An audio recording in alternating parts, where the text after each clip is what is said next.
Hi guys, welcome to my channel. Before starting, subscribe and like the videos, it really helps a lot. The content from this video are taken from the web novel and manga series of Mushoku Tensei Jobless Reincarnation. Now please enjoy the video.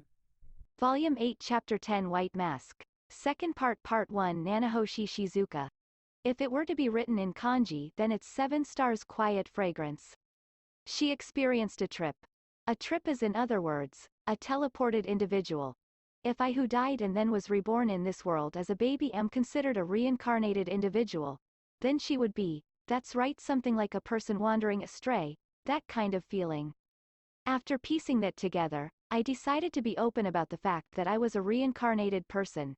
I am a reincarnated person and not someone who tripped. I just stated my cause of death as an accidental death. However, in regards to the circumstances, I kept them hidden. My appearance in my previous life was a terrible thing. If she were to remember, I'm sure she would look at me with eyes of prejudice. Since the way people appear is an important thing after all. Well, it's also a possibility that it was my fault Nanahoshi tripped. I'd rather not have that pointed out as well. Part 2 I listened to Nanahoshi's story. In nostalgic Japanese. Since our relationship is still one of not knowing each other, Fitz Senpai was with us as well. However, the language we were having the conversation in was Japanese. I think that Fitz Senpai spent the time rather bored. I'm really sorry about it. Soon after we started talking, she declared this. I have no interest in this world. I have no intention of using my knowledge from our previous world to bring prosperity like some worthless manga or light novel. Just for my own sake. I intend to put all of my effort for the sake of getting myself back to the previous world. That sort of thinking was completely in contrast with my way of thinking to go on living in this world. After hearing her say worthless over and over as expected, even I would be a bit annoyed over it. However, it's not as if I don't understand. I'm sure she couldn't become familiar, since she has no place to belong, she has no interest. It's not as if I can't understand the feelings of wanting to cut ties with what's worthless. Therefore, in regards to that matter, I have no intention of correcting her on her way of thinking. However, Nanahoshi was being cautious of me. I'm sure my uncooperative conduct at the start was a bit bad. Most likely she's keeping secret the things that she feels. Naturally, I'm sure. What are you going to do by completely trusting in an opponent who you don't know if they are an enemy or an ally? Even I'm being cautious of Nanahoshi. Even though I say that, I think I might have made a bit of a mistake. If I hadn't run away after seeing her face and afterwards said, I'm planning to remain in this world, but I'll help in searching for a method to return, then I'm sure she would have slackened her guard a bit. Well, there's no point in talking about something that's already past. Part 3 It seems by the time Nanahoshi realized it, she was in Asura Kingdom. In a grassland with nothing around. It seems she only understood it was Asura Kingdom sometime after. Without anything, no one was in her surroundings. Just around the time she was troubled not knowing what she should do, Orsted appeared and it seems he sheltered her. Why Orsted? Who knows, it doesn't seem like he was the one who summoned me. It seems she studied a number of things in regards to this world in Asura Kingdom. Starting with language, the existence of magic, currency, customs for living, etc. In that regard, she was the same as me. Amazing as it is, she seems to have mastered the human language in roughly a year. Since Orsted holds the curse that makes him hated, I'm sure there was a necessary urgency for her to learn it. If they're spurred on by necessity, anyone can learn things pretty fast. Another year later, she passed time in Asura Kingdom. During that time, it seems she made various techniques for cooking, clothing, and instruction while earning money. Making use of those concessions, she created a structure that earns her an income. The fact that she had the backing of one of the 7 great world powers, the Dragon God, became something widely known, and she made use of that credibility and her own confidence in speech to establish trade routes. It seems she currently already has enough assets to play around for the rest of her life. That's pretty amazing.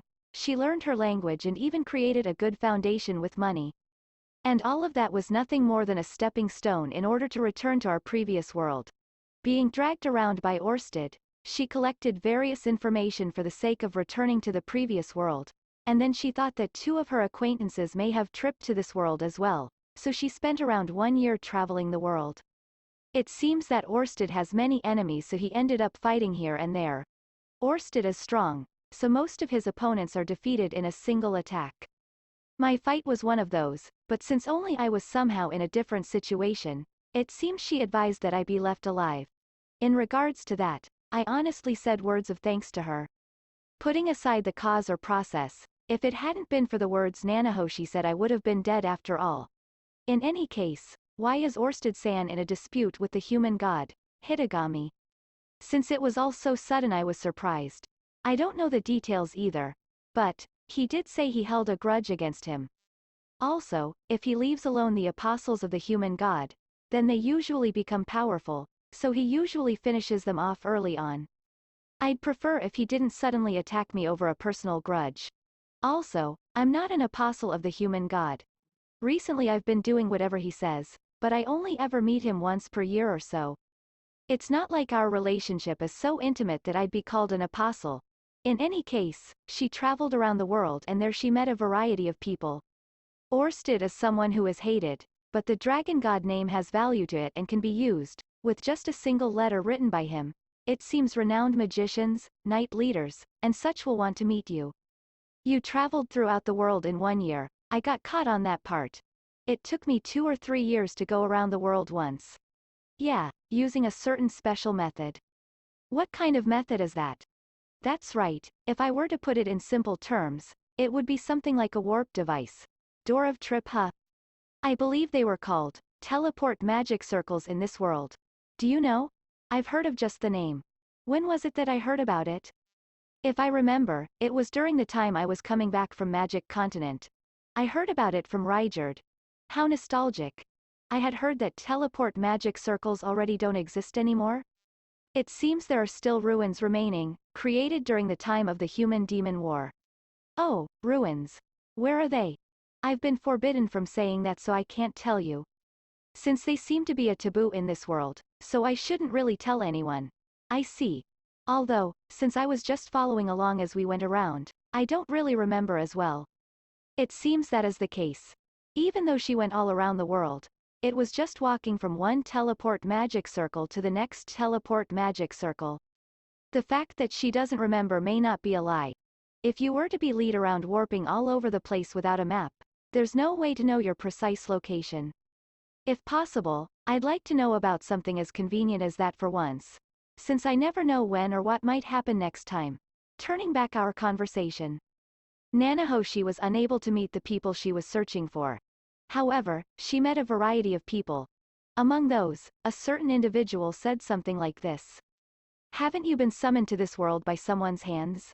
Who was the person that said that? I can't say. I was told not to tell anyone that we met. Why? If they were to know that I was an acquaintance of his, then some troublesome guys would come visit. If you don't want to be involved in something troublesome, then keep my name hidden. Is how he said it. That person can't say his name. However, it seems that person is a world authority on summoning techniques. But it seems even among what that person knows, there's nothing about techniques that can summon a person from another world.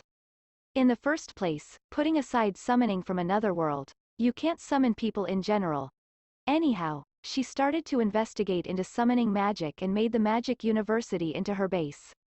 After contributing a large amount of the money she saved up, she bought B rank from the Magic Guild and the status enough to become a special student.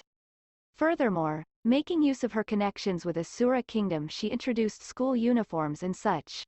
Along with a review over the education system, and remodeling the tools used for education. In a flash she rose up to a rank within the Magic Guild. Furthermore, if she would have provided all of the knowledge she has, there was talk about reaching S rank status supposedly. However, she declined that. I'll say it once more, but I haven't even once thought that I wanted to get along well or become a powerful person in this world. Therefore, she only makes things that she feels are necessary for herself, and doesn't offer them out. She declared that. I was a bit discontent with that. Making the world into a more convenient place isn't a bad thing, is it? After feeling that sort of atmosphere from me, Nanahoshi sighed and took a breath, then said this. You know, we're a foreign body to this world. If you do anything that changes history too much, you might be eliminated from the world. Eliminated from the world? What is that? Haven't you read any SF? In other words, it's a power that attempts to return the world to its natural state. A power that attempts to return history to its original nature. Come to think of it, I think I read a manga sort of like that in the past. Was it the principle of causality? Such a thing, does it really exist? I don't know, but I think it's better to proceed with caution. She said it like that. Those sorts of things, I think they're more for people who time slip into the past and not really related to us who end up as people in another world though. Well, it's fine. Everyone is free to act as they please. After creating an environment where no one would interfere, she started to research summoning. The reason why she made a false name is because guys who know of the name Nanahoshi might come around for a visit supposedly. In any case, silent. 7-star. I think it would have been fine for her to twist it a bit more. She might have wanted to leave it so the remaining 2 would understand if they hear it, I guess. Rather, are there really 2 others? I haven't really heard of any names other than Nanahoshi though. That's it guys, thank you for watching. Subscribe if you want more and don't forget to like the videos.